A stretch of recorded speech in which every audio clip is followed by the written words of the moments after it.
Foli be aw ye amunu be kan lamɛn Mali kɔnɔ Mali kɔ kan aw bɛɛ lajɛlen folen don ka da ka wagatiw cogoya kan ayo bisimila bi Mali kunnafoni ka tarata kunnafoni o kɛnɛ kan.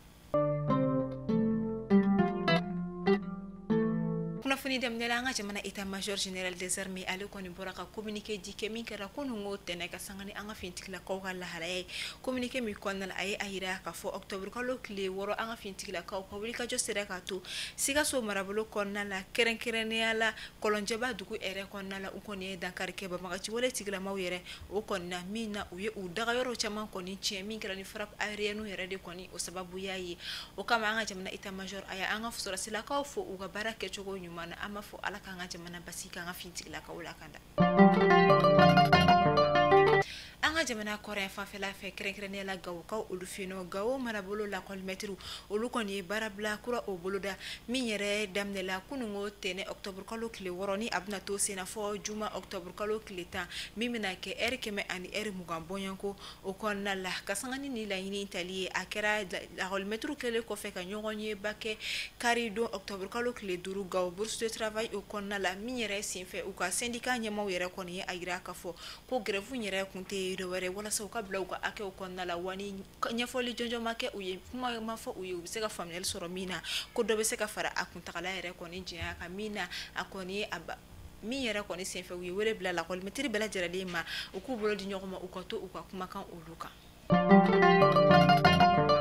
An ta yoroso ka olu fɛnɛ ni wagati laban ninnu na kurantigɛ ani jitigɛ o kɔni kɛlen ka dekun base yoroso marabolo maaw yɛrɛ kɔni ma min yɛrɛ fana kɔfɛ u ye a yira ka fɔ taji yɛrɛ fana o sɔngɔ ka gɛlɛn kosɛbɛ ka da kan kunungo tɛnɛ a kunnafoniyaw yirala ka fɔ yoroso marabolo kɔnɔna la essence litiri kelen o bɛ ka feere 550 ani 50 min yɛrɛ la gasoil fana litiri kelen o bɛ ka feere 300. O wagati kelen olu la Bamako faba kɔnɔna la taji ale fana sɔrɔli ko o gɛlɛyara kosɛbɛ min yɛrɛ la Bamako faba kɔnɔna la station caman kɔni bɛ yen nɔ olu datugulen don ka sababu kɔni kɛ essence tɛ u fɛ yen nɔ kuma tɛ gasoil yɛrɛ o fana ma min yɛrɛ la a bɛ minnu fana fɛ yen nɔ olu kɔni kɛlen ka gɛlɛyaw don a feereliko la ka da kan sɔngɔ min fɔla fɛn min an ka jamana gouvernement fɛ u ko k'u tɛna se ka a di o la min yɛrɛ kɛra sababu ye u fana bɛ k'u bolo ja u ka tajiw kan ni tɛmɛna station baw la i bɛ taa sɔrɔ maaw de kɔni jɔlen don araw na walasa u bɛ se ka essence sɔrɔ cogo min na ka taa u mako ɲɛ ciw kɛ min yɛrɛ senfɛ fɛn min ye passew yɛrɛ kɔni sɔngɔ yɛrɛ la dɔnni bi Bamako faba kɔnɔna la min yɛrɛ bɛ tali kɛ ka taa n'u telimanu fo ka taa se sotaramaw ma.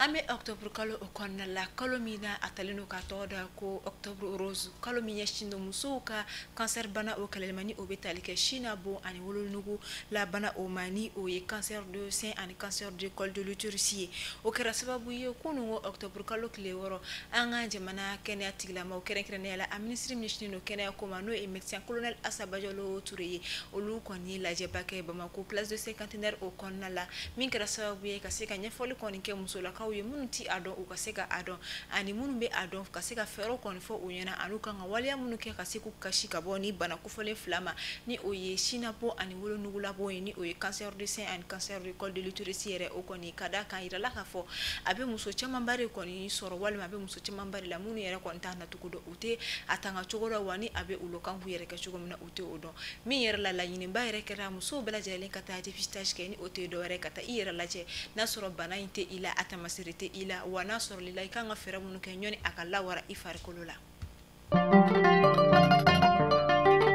Fɛn min ye Conseil national de transition CNT ale ka session ordinaire octobre kalo ta san 2025 o baaraw kɔni n'u donna ni wagati na min bɛ kɛ centre international de conférence de Bamako kɔnɔna la CICB min yɛrɛ kɔni baaraw kɛnɛ kan an ka jamana ministre général de corps d'armée Maliki Jaw ale bɛ a la fo ka taa se an ka jamana ministre ɲɛma général de division Abdoulaye Mayiga ale fana yera kɛnɛ kan o bɛ tali kɛ fana Niger jamana ka délégation ni olu ka cidenkulu ye min yɛrɛ kɔni ɲɛminɛlen don u ka conseil consultatif de la transition CCT au président au fɛn o ye Mamoudou Harouna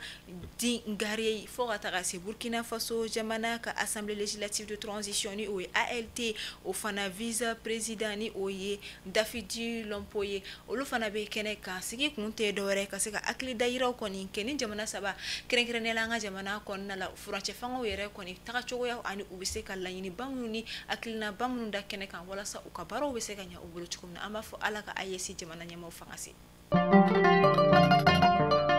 An bɛ amita koro ko olu fenino ma kuro wɛrɛ nana kuro ye ka bɔ Burkina Faso jamana kɔnɔna la ka u kunda an ka jamana kan kɛrɛnkɛrɛnla koro marabolo minnu nana ɲɛnima dogo la ni an b'a fɔ olu ma ko réfugiés min yɛrɛ kɔnɔna a yirala ka fɔ o maa yɛrɛ kɔni bɛ taa fɔ denbaya 200 bɔɲanko minnu yɛrɛ kɔni bɔ la fɛn min Burkina Faso jamana kɔnɔ kana koro dugu yɛrɛ kɔnɔna la kura ye min yɛrɛ kɔni bɛna dɔ fara fɛn min ka dɔ ka fɔ koro dugu yɛrɛ o réfugiés yɛrɛ kan min kɛra sababu ye fɛn min ye an ka jamana commission nationale chargée des réfugiés ale kɔni wulila ka wulikajɔbaw sabati walasa maa minnu kɔni bɛ kana ɲɛnima dogo la marabolo in kɔnɔna la u kɔni bɛ se ka fɛn min ka dɔ ka fɔ siyɔrɔ ani dumuni sɔrɔ cogoya min na ka d'a kan jama kɔni cayala min yɛrɛ la u ka prise en charge cogoyaw ka gɛlɛn dɔɔni. Amta koran kibaru la France ka olu feno France jamana ministre ɲɛma Sébastien Lecornu ale kɛlen kɔfɛ k'a ka démission rendu France jamanadenw wulilen do kura ye n'i y'a ta kɛmɛ sara la France jamanadenw na a bɛ jɔ fɔ maa 70 bɔɲanko minnu ko fana ko jamana ɲɛma Emmanuel Macron k'a fana k'a ka démission rendu a fana ka taa ka bɔ fanga la. Ka kunnafoniyaw la tugu amta États-Unis ko olu fenino Ameriki jamana kɔnɔna la fɛn min ye Donald Trump ni ale Ameriki jamana ɲɛmaa ye ni wagati na a yirala ka fɔ ko a laɲiniba kɔni bɛ ale la ka a yɛrɛ kɔni ɲɛda ja walima ka a kunkolo ja kɛ u ka warimisɛn olu sanfɛ ni o ye u ka jamana pièce de monnaie ye. Mali kunnafoni bɔlɔlɔsira la jabagaw ne bɛ dansigi kɛ aw ka bi bamanankan kunnafoniyaw la an b'a fɔ aw ni ce a ka lamɛnni ko ɲuman na aw kan bɛ a ɲɔgɔnna wɛrɛ.